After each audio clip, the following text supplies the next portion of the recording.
ને સહન કરી રહ્યો હોય ત્યારે રાહતના નામે સરકાર દ્વારા એક પેકેજ જાહેર કરવામાં આવ્યું।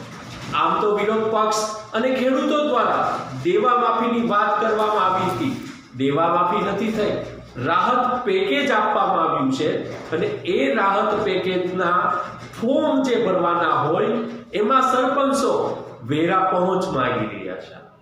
ખેડૂતો પાસે કશું રહ્યું નથી તો એ વેરો ભરશે ક્યાંથી અને કેવી રીતે એ ફોર્મ ભરશે?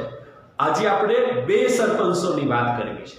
એક સરપંચ જે ખેડૂતોને હેરાન કરી રહ્યા છે, એક તો ખેડૂત હેરાન છે, પરેશાન છે, ત્રસ્ત છે, એની પાસે કશું જ બચ્યું નથી, ત્યારે એક સરપંચ વેરો માંગી રહ્યો છે તો બીજો સરપંચ ગામને ભેગું કરીને મીટિંગ કરીને માહિતી માર્ગદર્શન આપીને ફોર્મ ભરવામાં મદદગાર બની રહ્યો છે, ત્યાં ચા પાણીની વ્યવસ્થા કરી રહ્યો છે।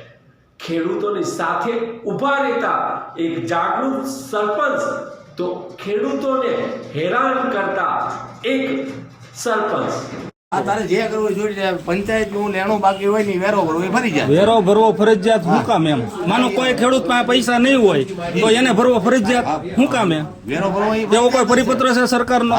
ક્યાં છે? તો ડીડીઓ પાસે આપો મને પરિપત્ર આપો, તમારે દેવો પડે કાકા। અમાર નો દેવો, ડીડીઓ પાસે એમ ન હોય, ડીડીઓ પાસે ન હોય, ડીડીઓ પાસે હું ના જાઉં જ છું।